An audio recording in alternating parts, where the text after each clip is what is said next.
guys, and welcome to Oddspedia Premier League. We are back, season 22-23, and of course, we are back with Tom Rennie to analyze the first match day and the Community Shield that we have this weekend. Hello, Tom. Nice to see you. Hello. Nice to see you. Welcome back. How have you been? What's been going on? I've been great, of course, enjoying the hot summer. I see you are elegant. You dress up for the show. I'm happy to see that. Yeah, I'm Thanks here to for impress you. I know you've Of missed me, course. so I wanted to impress you today. What of it? I might do this from now on. Next week, dinner jacket. It's been a tough summer without you, to be honest. So, guys, we are back. Don't forget, press the like, subscribe, tell your friends that we are here. And the first game we are going to analyze is the Community Shield, this kind of friendly match. I know, Tom, you love this game. Perhaps it's going to be tough to put some bets. Last season, we had a surprise. Remember that Leicester won the trophy, but it's good to analyze, I think, even the title race, between these two teams and how you saw the market, because I think everyone agrees that Man City got a really good transfer market, and I'm not sure about Liverpool letting leave Mane and getting Darwin Núñez. Yeah, I agree with all of that. I mean, on the Community Shield itself, it's a tough one. It's a tough one because both teams are going to be very weakened. You know, this game has gone from marquee start of the season, valued affair, to a match played for charity. It raises a lot of money for a lot of good causes. And so you often get into a bit of trouble for criticizing it, which I often do.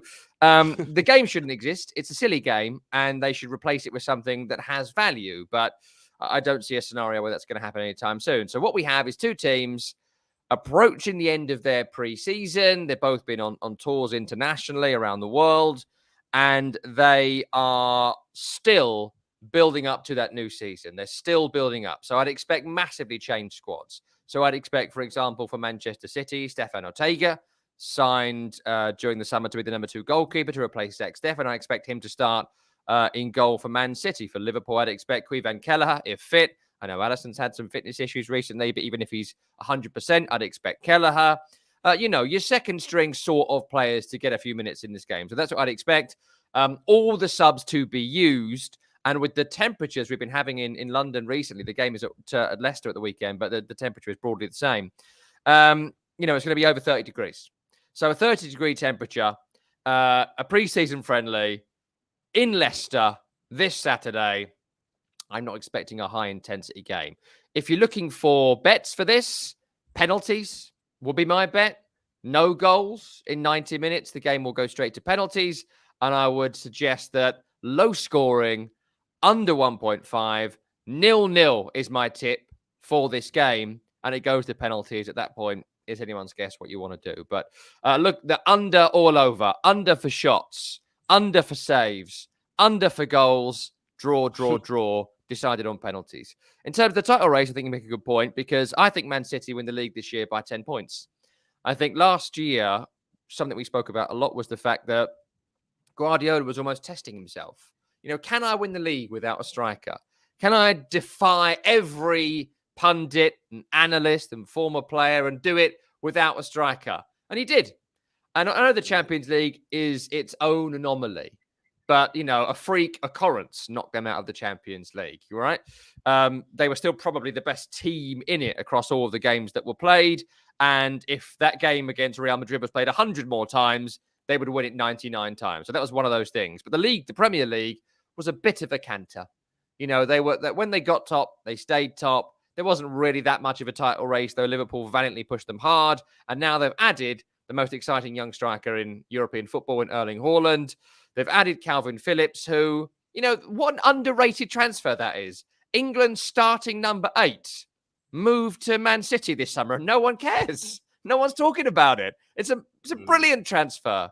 If Rodri's not fit for a few games or they want to do some rotation, Calvin Phillips replaces him. They can also play together. There's so many options for Guardiola. I think, what can you get? 114 points, I think, is the maximum, something like that.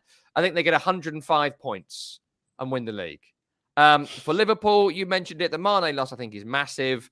I think Darwin Núñez is an interesting transfer. I think he'll do well. The trouble is, doing well is relative. You've got to do well against Man City. And have Man City improved on last year, their squad? For me, the answer is yes. To lose Sadio Mane, have Liverpool got better? The answer is no for me. So penalties the weekend and City are champions. All right, we have an exciting season. We were seeing, by the way, if you want to bet in this game, that the under market, under 2.5 goals, pays well, 2.11, because the bookies expect goals when you see Liverpool and Man City firepower. But because everything that Tom said, he's going for under, and you have very good odds. Emily is telling us 1-0 for Liverpool in a quiet game, quiet or boring, I guess, / boring. In this friendly is fun, actually, or worth mentioning that in other competitions like in Spain or in Italy, the Super Cup is played in the middle of the season, and it makes the tournament much more exciting. But we all know that the Premier League calendar is very, very tight, especially in the Christmas period. So it's impossible for England to do that. But it's a good idea, in my opinion, to play it in the middle of the season. Is much more interesting. Then, Tom, let's jump to the Premier League, because I'm anxious to see and to know your opinion about many teams and many transfer, especially the first one. The first game that we are going to analyze is Crystal Palace Arsenal. Is the opening game of the Premier League on Friday. This is also a bit weird in the Premier League, seeing games on a Friday evening in Selhurst Park. Why is that, by the way? Why they are playing on Friday evening? TV audience, simple as that. They did it last year with the Arsenal Brentford game, or Brentford Arsenal, which was tremendous. I like the idea of getting the season underway with a marquee fixture. Crystal Palace Arsenal was a bit of an odd choice. You know, Brentford Arsenal last year made a lot of sense to me. This I don't know, but you know, we have more slots now, and you know, it's great. I think I like Friday night football. Well, sort of. Right. Monday's better. With a pint, Tom. So tell me, do you like this new squad for Arteta? Good signings: Gabriel Jesus, Zinchenko, Fabio Vieira, Guendouzi. No, Guendouzi is lost, actually, with Lacazette also gone. Of course, the goal is going into the Champions League final next season, so finishing in the top 4. And the first game is going to be a tough one in Selhurst Park. It's the second season for Patrick Vieira. We really liked the first season with Crystal Palace, and they haven't lost many players. It's basically the same squad, plus Doucouré from Lens. What do you expect about this Arsenal this season? I like Arsenal. I like the look of Arsenal. I think that last year they weren't near their best, but I saw a great interview with Edu recently, the man in control of transfers, you know, the sporting director, whatever his title is there. But essentially he's in charge of operations. And he basically said his big job was, firstly, find a manager he liked after getting rid of Emery. He's done that with Arteta. He stuck by him during some tough moments. And secondly was clear out the dead wood. What a massive job that has been for Arsenal. He basically said we had a whole bunch of players on massive contracts who didn't really want to play for Arsenal. They came for the badge and the kudos of the whole thing. And you know, he's obviously referring to Mesut Ozil, Pierre-Emerick Aubameyang, maybe Lacazette, maybe Guendouzi, who you referred to. You know, lots of players have left Arsenal over the last 2 or 3 years. Clear out. And now they've started to sign Arteta's players more and more. They still want to get rid of people like Nicola Pepe, I'm sure, one of the most disastrous transfers in recent history. But I think that Gabriel Jesus is a very smart transfer. I think it just makes sense with the way Arteta plays. It makes sense with the kind of striker he wants. And I think a front 3 or front 4 that involves Gabriel Jesus, it involves Bukayo Saka, it involves Martin Odegaard, it involves Emile Smith-Rowe. You know, some of these talents are really good. That's a really good, energetic, young, exciting forward line. The back line, Saliba should be finally playing for Arsenal after 2 years of nonsense going on with him. Gabriel should stay. Ben White's look good. I think the fullback areas are a bit of an issue for Arsenal because Kieran Tierney's always injured. And Tomiyasu was always injured last year as well. So that's got to be looked at, I think, a little bit before the window closes. But in general, I like the look of Arsenal. They look like they will finish. Well, of course, they'll finish top 6, but I don't think there'll be a debate about it this year as we had last year, you know, climbing up the table from that awful start they had. They look good. The manager has won round both fans and players. He's building his own team. The chief exec is backing him. Like everything they have done so far. And Zinchenko, I think, is a very smart signing as well, though I think he's coming as a more attacking player rather than a left back. I don't think he'll be playing left back for Arsenal this year.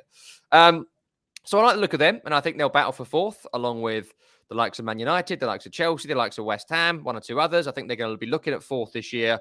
Personally, I think that the top three is already decided, but we'll get to that as we go on. For Crystal Palace, as you mentioned, great season last year under Patrick Vieira. Mm-hmm. The loss of Conor Gallagher, though, is huge. It is absolutely huge. He's gone back to Chelsea. He'll be starting for Chelsea this year.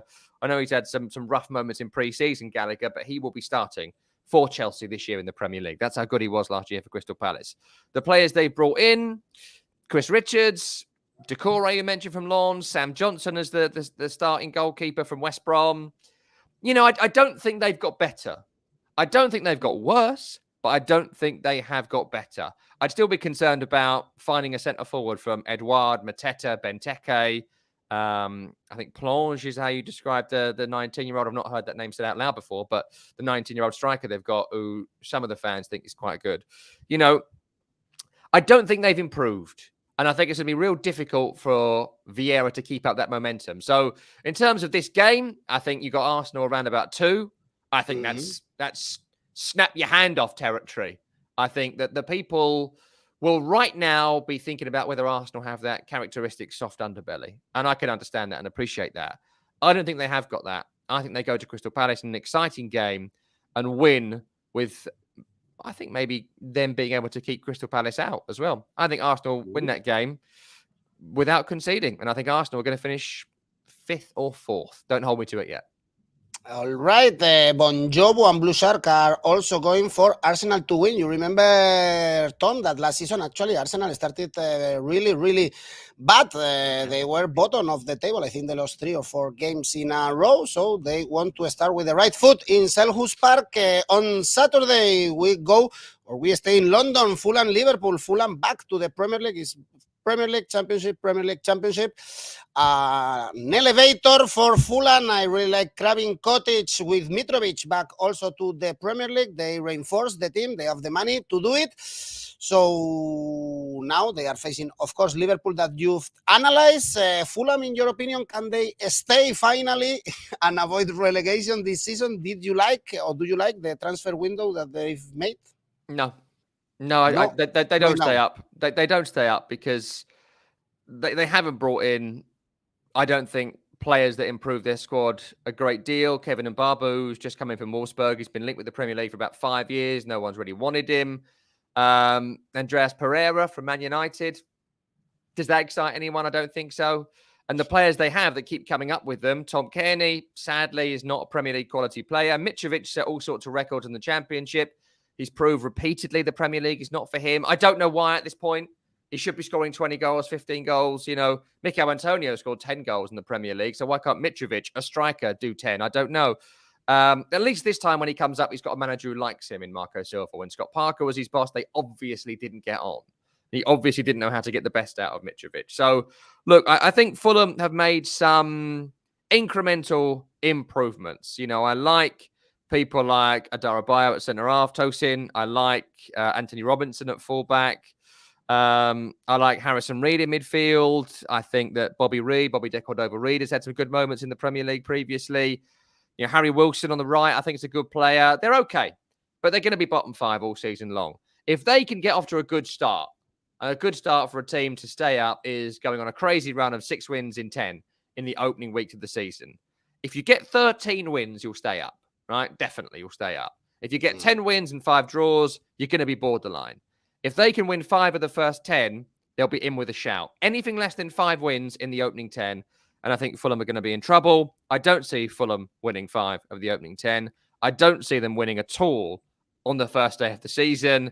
And I'd be a bit concerned here. When you've got Liverpool on the first day, that's not the game I want.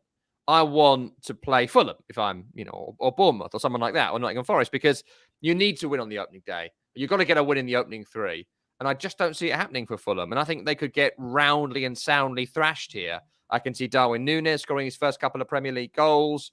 I can see that front 3 of Mo Salah, Darwin Núñez and Luis Diaz causing some super damage to Fulham's back line. Inexplicably, people like Tim Ream still playing for Fulham back in the Premier League again. I don't think he'll start, but shouldn't be anywhere near a Premier League squad.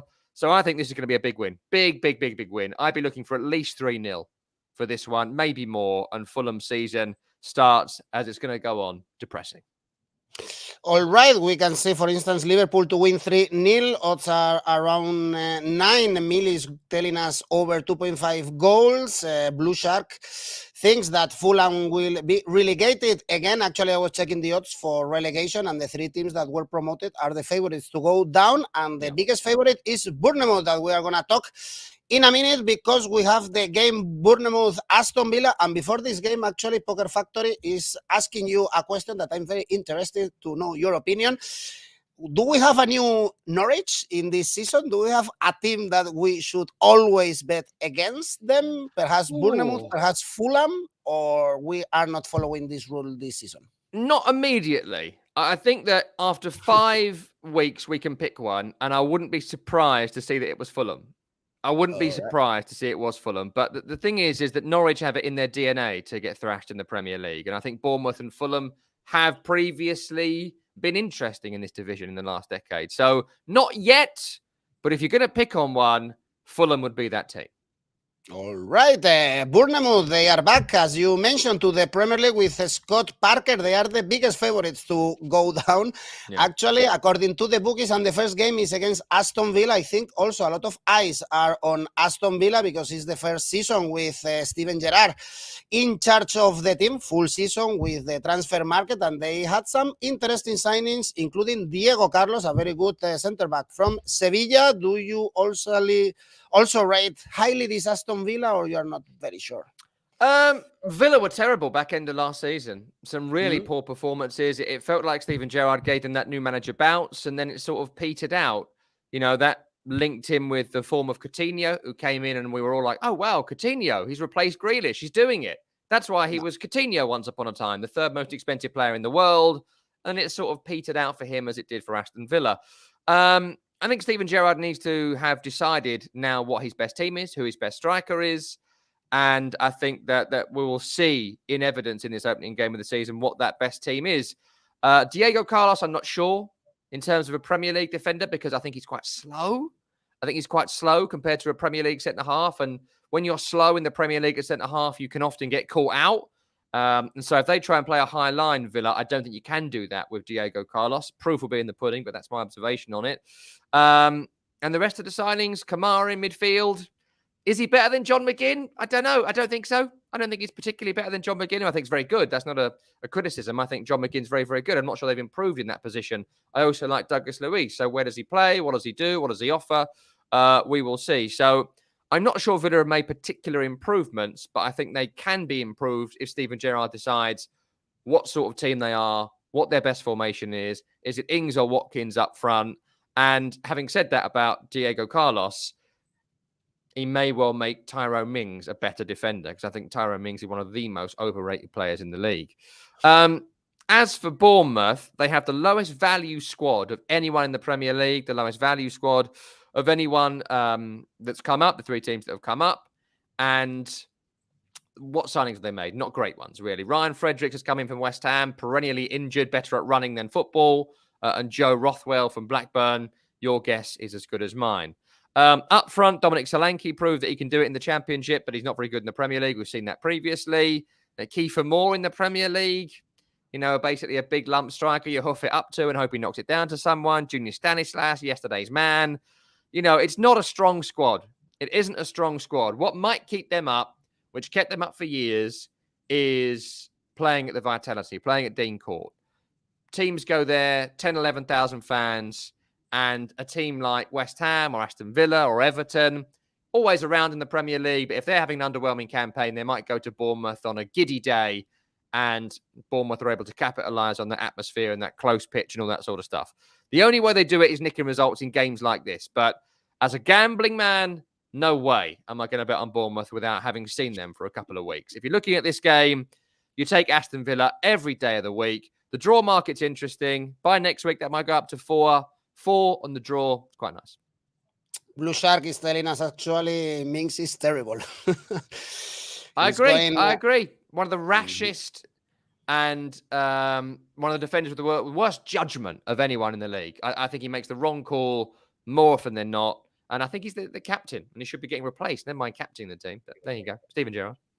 Next game, Leeds Wolves. Also very interested to see this new Leeds with Jesse March. Remember that he came in at the end of last season and he was able to save the team after the really poor performances under Bielsa, and they are changing a lot the squad. They spend more than 100 millions because also they lost Rafinha, they lost Calvin Phillips, and with Wolves it's been quieter the summer, although they got signings like Juan, for instance, from Leipzig, and we have this boring Bruno Lage. Wolves, this is a clash of style, no? Because Leeds, we are always entertained by Leeds. Let's see with Jesse March, and Wolves, we are always bored.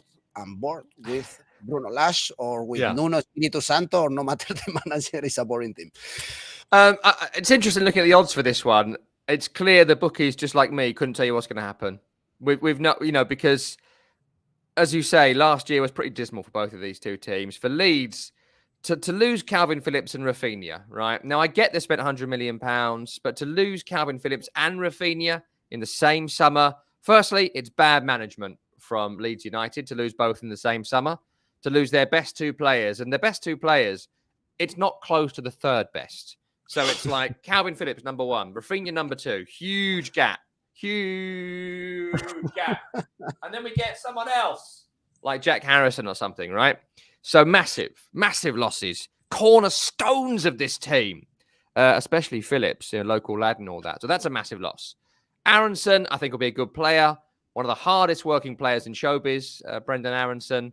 So that fits in with the kind of Leeds ethos. Tyler Adams, I like, but he's got to come in and replace Calvin Phillips, which is a hiding to nothing for any player. And again, who scores the goals for Leeds? Patrick Bamford, we haven't seen him for a year. We hear he's fit. We hear he's ready. But he's had one good season in his career at the top level. And that was a long time ago now and in lockdown. So that's a gamble, I think, for Leeds United. Rodrigo. Yeah, do you want me to answer that? I know, people watching know. If Rodrigo gets 10 goals, I don't know, I'm a vegetarian. I'll eat a steak if he scores 10 goals. There's just no way, right? He's just not good enough. Doesn't suit this league. For Wolves, I think Nathan Collins is a good buy at centre-half, and I've heard from a friend of mine who covers Wolves that Bruno Lage is bored of watching them himself. And start of last season, before he went to this ultra-neg way of playing, he tried to be offensive, then couldn't do it because of the players he had. And he can't play Connor Cody in a 2, so he had to play him in a 3, and that's what they had. Nathan Collins, that purchase, apparently, is to try and get Wolves playing 4 at the back, 2 or 3 up front, be more offensive with the players they have. We shall see in the opening couple of weeks. But apart from that, no one of interest has come in. Nothing has changed at Wolves. The investment from folks and the owners has gone right out the window. I think you're looking at two teams here who are going to finish definitely bottom half, maybe bottom 8. One of them, I'm looking at Wolves actually more than Leeds, could be in some trouble. They could be in some trouble this year. They look at a very stale team at this moment in time, Wolverhampton Wanderers. And for this game, I'm going to sit right on the fence with the bookies. Look at these odds. Look at these odds. How am I going to pick something now of these odds? I'd be looking at draw and low scoring. And I think the only thing I wouldn't do is Wolves win. Because at the moment, as we speak, I can't see it. All right. People like Wolves to win, actually. Kishore, Mili, and Blue Shark are going for Wolves to win. I guess they like the odds higher, 3.3 for the Leeds victory, 2.48. Next game, Newcastle, Nottm Forest, the other promoted team with 2 European Cups. Remember, another of the favorites to get relegated, odds 2.1 to be relegated if you want to gamble on Nottm Forest to go down, and Newcastle. Another team that after the winter transfer window that they had and all the acquisitions and Eddie Howe arriving to the team and the good Newcastle that we saw at the end of last season, perhaps it's time for them to think about challenging the European spots, or still far away from them? I don't think challenging for European spots. I think a top half finish with the squad they currently have and the manager they currently have is about right for Newcastle. I think they've made some slow and steady progress under the owners, the Public Investment Fund of Saudi Arabia. Definitely not the Crown Prince, though. Don't even suggest it. But I think that they couldn't go wild like Abramovich did when he first came into Chelsea. They're saying it's FFP. I wonder what the reason is. I doubt very much these people care too much about the rules and regulations. If they want to pump cash in, they pump cash in.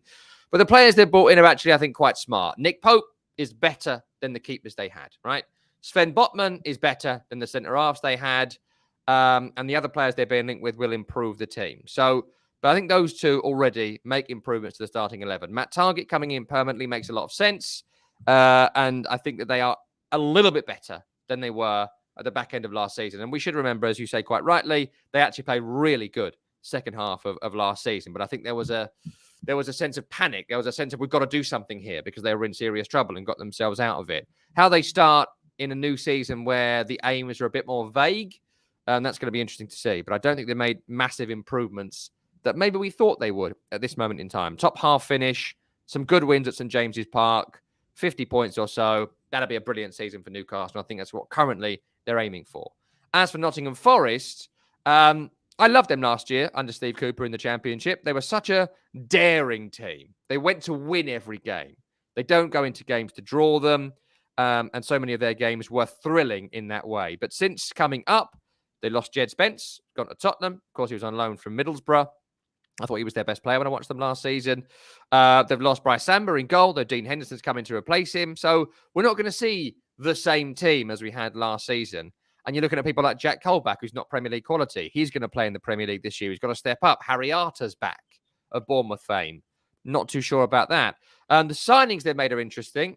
Big fan of Jesse Lingard. I love the Lingard signing because they were, willing to pay him the money. And Jesse Lingard is backing himself to be a gun for hire. Jesse Lingard now wants to be 200 grand contracts for 4 clubs in the next 4 years with big signing on fees. That's what he's decided for himself. And more power to him. But he's got to deliver. He's got to do it. He's got to play great for Forest this year. And if he stays up, get another contract or go somewhere else for another contract. The question for me is who's going to score? Who is going to play up front to score goals for Nottingham Forest? And Sam Surridge, don't see it. Lyle Taylor, once of Wimbledon, don't see it. You know, the goals in the scoring goals in the Premier League, right? Hardest thing to do. It's the hardest thing to do. Look at Mitrovic. We spoke about him earlier. If he can't do it, how's Lyle Taylor going to do it? How's Sam Surridge going to do it? I think Forest are going to compete in every single game they're in, and they're going to lose a lot more than they win. I think they're a bottom 5 team. I wouldn't be surprised to see the entire promoted trio go down. Forest maybe have more of a chance than the others because of the good signings they have made, but I think they'll struggle, and I think they'll lose at St. James's Park next weekend. I'd be looking at Newcastle winning, and I just don't see Forest scoring. Newcastle win reasonably comfortably without conceding. All right, David is going for a draw here, or Kishore has some hopes in Nottingham Forest, going for Asian handicap plus 1.5 for Forest. Next game, Tottenham Southampton. Also really looking forward to seeing how Conte has worked during the summer, and also because they've made really good signings. Richarlison, Bissouma, Lenglet. I don't like Lenglet, but he has a name at least. Perisic. And Southampton, not a lot of things to say. Tom, last season I remember that we spoke in summer and you weren't confident about Southampton, and they did a pretty good season, I would say. They stayed in the middle of the table, but they haven't reinforced the team again during this summer. Tell me your thoughts. Tottenham are going to be second this season in the battle for second. Them and Liverpool will battle that out because Man City win the league, as I said earlier, by 100 points. But I think that Tottenham have made some real good improvements, some brilliant improvements. I think they'll go deep in the Champions League. I think they'll be in the title race until City snatch it away from everybody. Loved what Conte was doing back end of last season. Romero at centre-half, I think is a brilliant Premier League player. I think the players they brought in, Perisic makes a lot of sense. I think Bissouma makes a lot of sense, certainly for 25 million. Richarlison, someone who can actually back up Harry Kane if he's out of form, plus play across the front line. Plus, he's an horrible git, which is the kind of person that Conte absolutely loves to have in his team. Jed Spence, we spoke about him earlier, better than everyone else they had at wing-back. So if they go into this game with Ivan Perisic and Jed Spence at wing-back, that's already made them better. By what we saw last season. Plus a back three of Ben Davis, Eric Dyer and Romero, very strong. So yeah, I like what Tottenham have done. Still got Son and Kane as well, 2 of the top 10 players in the division. So I think they'll do well. I think Conte will get a brilliant season out of Tottenham before being sacked or resigning in June next year. And I think they will push Man City quite hard, actually. I've got a lot of faith in Tottenham this year. They won't win it, of course, but I think it's going to be a very, very good season for them. As for Southampton, I was right last year, if you take out December through January, where they went on this amazing run, where they won at Tottenham, they beat, I think, Wolves, they beat West Ham in the FA Cup early March. They were great for this little run where James Ward-Prowse was on this brilliant run of form. Back end of the season, from March through to the end, diabolical. Was it 1 win in 10? 1 win in 8? It was awful. And they've got the 4th lowest value squad in the division. The players they brought in are a mishmash of no marks. I think it's a big risk to sign Kevin Bazunu from Man City as your number 1 goalkeeper, though I would say that Caballero and Forster and McCarthy, who they've used over the last couple of years, have all been useless. So they've got to try somebody. Joe Aribo I like from Rangers, but does he make them much better? I don't know. And you've still got the issue of up front. All the strikers are a good 6 out of 10 average. They're not spectacular, but they're not bad. So none of them are going to score 10 goals. They all might chip in with 5 or 6. So, yeah, I think Southampton, again, bottom 8, bottom 6, might struggle worse than that. And Tottenham are going to be title contenders, top 4 all season. This game, I mean, look at the odds, right? 1.4 speaks for itself. Tottenham win this. Tottenham win big. I think Tottenham win by at least 3 goals. Go for an Asian handicap here and double it up with your favourite. Maybe Kane, maybe Son. They win big. Odds to put Tottenham, for instance, in an ACCA. Last season we saw a very good game, actually. Southampton 1-3. You remembered, Tom, was back in February. It was a very, very interesting game. And the last game we have on Saturday is Everton-Chelsea. Everton safe last year. They were in a lot of trouble. Then Frank Lampard arrived. I wouldn't say they were safe because of Frank Lampard, but this is the reality, and they haven't done a great summer as well in terms of signings, whereas for Chelsea it's also a very difficult one, especially with Barcelona getting all the players that they've targeted, and at this point we don't know yet if Azpilicueta or Marcos Alonso, for instance, they will stay in the squad. I think you are not very confident about this Chelsea, no, this season. Yeah, both of these two teams. I mean, briefly on Everton, I watched their game against Minnesota last week. Now, I know it's a friendly in Minnesota, but they were walloped by 4-0, and that wasn't flattering for Minnesota. It could have been 7 or 8-0. Everton were diabolical on their tour of America, and they've come back and played a friendly at Goodison since and did okay. But I don't think they've improved at all, Everton. I think Tarkowski coming in, makes them a little bit better in terms of defenders because Yerry Mina's always injured. So they've got someone who can come in and replace Yerry Mina, who's good. But they've still got to play Michael Keane, who for me was your Golden Raspberry winner last season for worst player in the Premier League. So, defensively, they haven't got better. They've just about stayed the same. The midfield has got worse. And up front, they've lost their best player in Richarlison. Where's the Richarlison replacement, guys? What's Vinagre from Sporting on loan? Are you joking? Is that the replacement? The money seems to be gone. The enthusiasm seems to be gone. And the team ain't very good. They've got to ship out Deadwood. I accept that completely. Everton have got to get a lot of people out before they can do a Frank Lampard rebuild. But I think the season's about survival again for Everton. We've got to see if Calvert-Lewin can finally come back to some sort of form. They might go into this game with Calvert-Lewin, Damari Gray and Andros Townsend as a front 3. That's bad, mate. That's bad. That's a bad 3. That's a championship team, the way Calvert-Lewin's been for a year. So I'm worried about them. I'm not confident about Everton's season at all. For Chelsea, I don't see them as a top 3 team this year. I think the 3 is clearly City, Liverpool, Tottenham. I think defensively, Chelsea have got big problems because they lost Rudiger, they lost Christensen, they might be losing Azpilicueta, depending on what happens over the next week or so. Thiago is 38, so he's not going to play every week. Koulibaly, the reason Koulibaly's been linked with the Premier League every year for 5 years is that every team has looked at him and no one's bought him because they can see deficiencies there. But eventually Chelsea have done it because someone was going to do it eventually. The agent's obviously been pushing for it for years and years and years. So I'm not sure about him. They've got Chilwell and Reece James fit, so that'll make a big difference. Midfield, Conor Gallagher comes in, I think, and improves them, but Conte not the player he was. Jorginho wants away. Not sure what he's going to offer in a Thomas Tuchel team. He's playing about 9 formations a game right now. Lost Lukaku, who's come in to replace him, Raheem Sterling. I like Sterling, but is he a striker? No, so that puts him out on one of the wide positions. So that replaces Pulisic, fair enough, but then where does Mount play? Where does Hakim Ziyech play, who inexplicably is still a Chelsea player? It's just a bit of a mess at the moment for Chelsea. I think it might become clearer as we get towards September 1st and the transfer window closing. But right now, not confident Chelsea are going to be title contenders. Discount them today on that score. I think they'll be in a battle with the likes of Man United and West Ham for the top four, and Arsenal, European places. And I think I'd be amazed if Thomas Tuchel made it to post-World Cup. I'd be amazed if Thomas Tuchel was manager on Boxing Day. Because a new owner is in, and what does a new owner do? They want their own man in. They want their own manager in charge. I'm not sure Thomas Tuchel is in for the long haul at Chelsea like he may have been previously. For this game, Chelsea are big favourites because Everton haven't improved. I don't see Chelsea as big favourites, but I'd still be looking at Chelsea win. Can't see the goal scorer for Everton, so look at low scoring, under 1.5. Chelsea win. Maybe have a tickle at the draw if you want, but I don't see good seasons in the offing for both.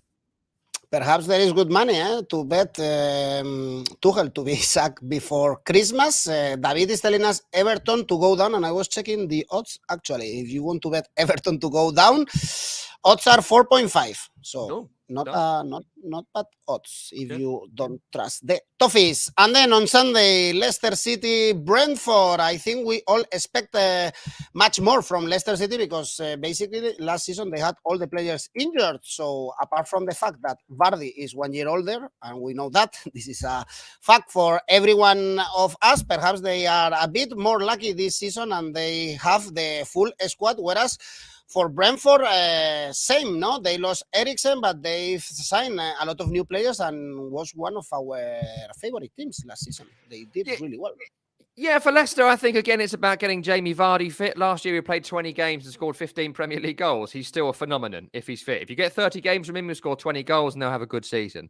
Leicester's team is good. Their squad is not. There's talk that Kasper Schmeichel is going to be on his way out in the next couple of days and a new goalkeeper might come in, maybe Bernd Leno from Arsenal if he's not gone to Fulham, which I don't think has been confirmed yet. So still things to be done at Leicester. It's obvious the money's run dry and it's obvious that they need to sell before they can buy. So who are they going to let go? Who could they sell? Who's an asset they can raise some funds off? Maybe Harvey Barnes?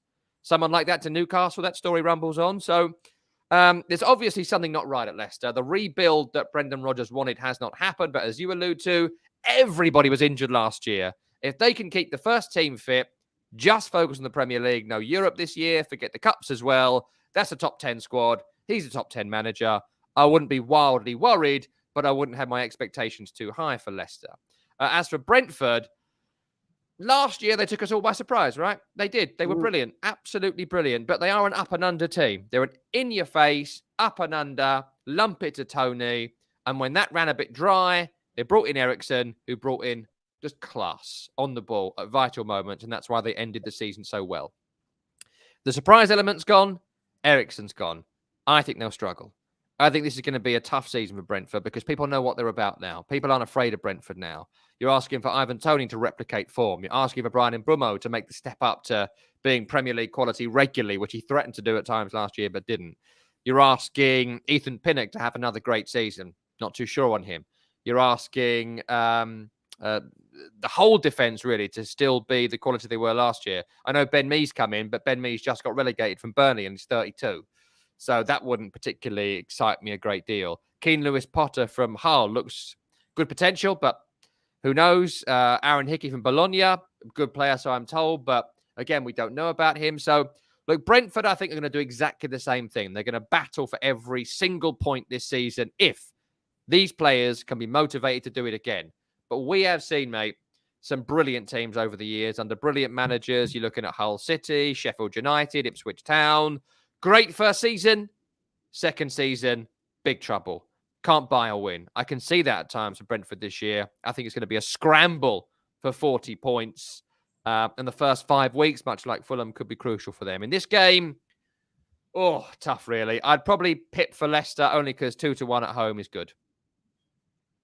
All right, then Leicester it is. Next game, Man United, Brighton. I want to comment about this Man United, it cannot be worse, no? I guess than last season with Solskjaer and Rangnick. Looking forward to seeing Ten Hag and these new signings. And the first game is going to be a tough one because we also liked a lot Brighton last season. It was a team very difficult to beat, and actually we got a lot of right bets betting on draw with Brighton. We still don't know, of course, what is going to happen with Cristiano Ronaldo, but most probably he won't feature for this game. Are you optimistic for Man United at least to reach the top 4? No, I wouldn't put Man United in my top 4 today. I'd pick 3, and then I think there'll be a big battle for 4th amongst a bunch of teams. Look, we don't know about Erik Ten Hag. We know he's a good coach. We know he's had a good career, but he won't be the first good coach with a good career to come to Man United and fail miserably, should it happen. So the interesting thing, which we don't know right now, is the Ronaldo question, right? What needs to happen from my perspective is Cristiano Ronaldo needs to leave, but he needs to leave on Erik Ten Hag's terms. Erik Ten Hag now needs authority. Ronaldo is already making a bit of a mockery of his authority. And he needs to stamp down right now and be the first boss since Mourinho at Man United to say, I'm the manager. You do what I'm telling you. Otherwise, that's the end of it. Ronaldo has no business in this team, in this country, at this moment in time. So they've got to find an exit for him. The trouble is, nobody wants him.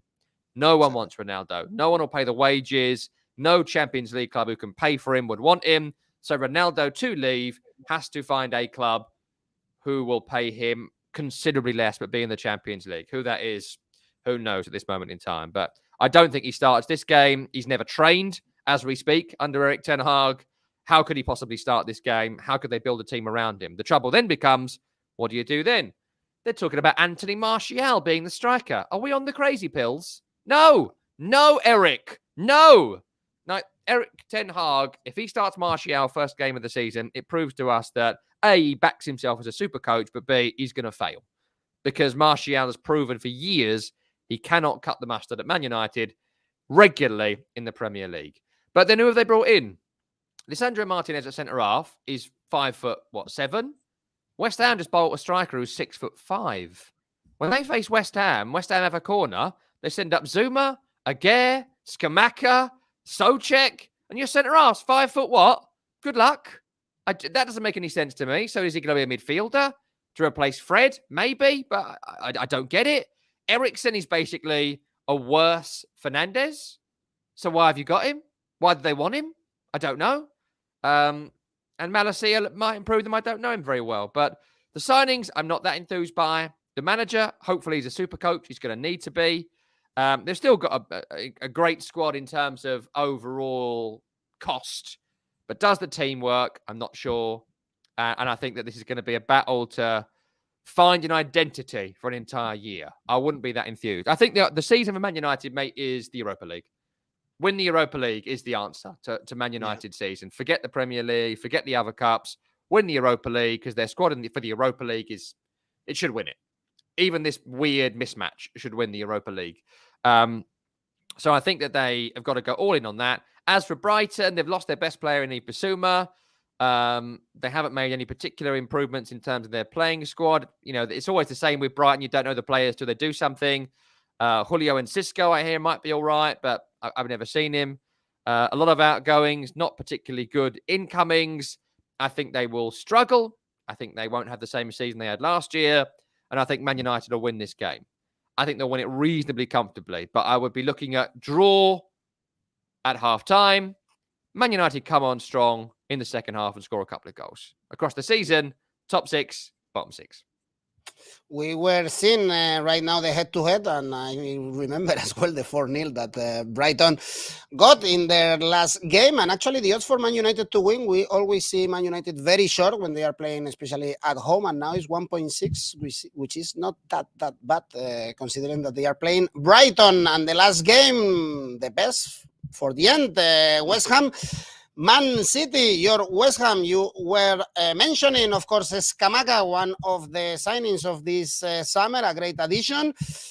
an Italian striker that I pretty much like. And another also signings. You will tell me if you like the signings and if you like also Yarmolenko to be gone, one of your favorite players, I know, from West Ham. And remember, guys, if you fancy these odds for Man City, last season they drew, 2 seasons ago they drew, and they had trouble when they are traveling to the London Stadium. Tom, your tip for this game? Well, I was at the game in May when they met at the back end of the season where Jarrod Bowen scored twice and it was 2-2 in the end. They missed a late penalty, Man City, to make the title race go on for another few days. And I think West Ham are a good team. I think West Ham will be a top 6 team this year. I think that they are in the Conference League, like they were in the Europa League last year, but they can play a significantly weaker team in that than they did in the Europa League. I think they will probably go on to... I think they'll get out of the group and they may well win that competition. And I think that'll be the aim number 1 for West Ham this year, is to win the Conference League. But I think that they've made some good improvements. They hadn't bought a striker in 2 seasons and they brought Scamacca. I don't watch a great deal of Serie A football. I know we have experts that cover it. I've spoken to people who've watched him at Sassuolo and they love him. 6'5", good footwork, can score from distance, heads the ball well, and can run in behind. He's fast for a big guy. So there's a lot of elements here that I think will work for West Ham. It also takes the workload off Mikel Antonio for West Ham, which if they could have done this last year, they may well have finished 5th or 4th and won the Europa League, but they didn't have the squad. So that's a good signing. I like Naya Faguer. The bad news is that centre-half, he's going to be missing for 12 weeks. Got injured on debut against Glasgow Rangers, and he's out for 12 weeks. Already had surgery before he's made his debut for West Ham, so that's a bit of a blow. But there's talk about Filip Kostic, talk about Zielinski at Napoli maybe coming in. You know, West Ham aren't far away. I think a left-back has to come in. An attacking left player has to come in to improve on Ben Rama, who's not quite done it. And they brought in a guy called Flynn Downs to back up Sojek and Rice in midfield. But another central midfielder's got to come in. Or maybe Fornals or Lanzini will play there. I don't know. But West Ham have a good squad right now. A good squad. They're in a good place. And in Zuma, in Bowen, in Antonio, in Rice, in Sojek, I think they've got 5 or 6 of the best players outside the top 4 in the country. And I think they will compete. I think West Ham will compete. I think they will finish in the top 7, definitely. I think top 6, potentially. And I think David Moyes will be looking at top 4. I think they were looking at it. I'm not saying they'll do it. I don't think they will do it.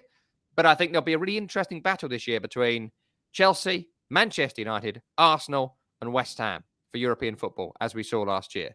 So I like what they're doing, West Ham. Trouble is, they start the season against Man City. And Man City won the league last year, and they've got better. You know, to sign Erling Haaland, which we spoke about at the top of the programme, I think that's brilliant. And what I love about Erling Haaland is people might have their doubts about him. You know, can he be fit enough? Yada, yada, yada. These people are mad people.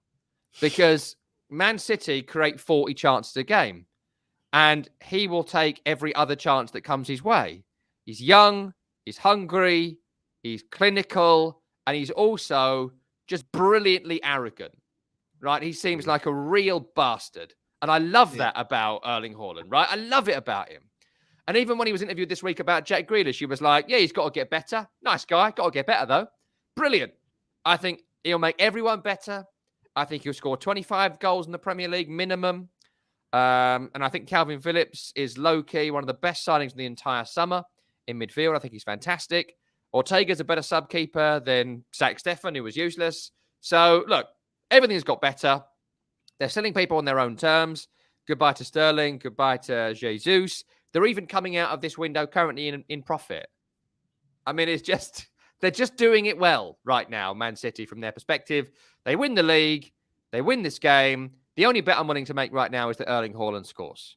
So City win. Haaland scores. I think it's going to be a good game. But City will win it and they'll win the league.